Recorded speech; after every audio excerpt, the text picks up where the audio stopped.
Hello, আসসালামু আলাইকুম viewers.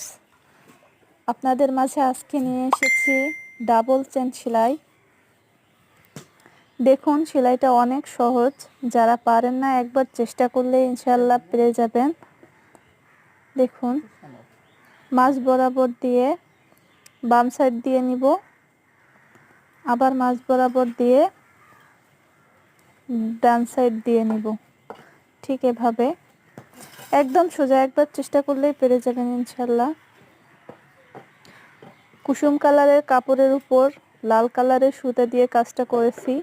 যারা এই কাজটা করবেন, করার পর অনেক অনেক অনেক সুন্দর ফুটবে আর অনেক সুন্দর দেখাবে, একদম ঢেউ ঢেউয়ের মতো। অনেক সুন্দর কাজটা, দেখুন, অনেক সুন্দর। ধন্যবাদ সবাইকে।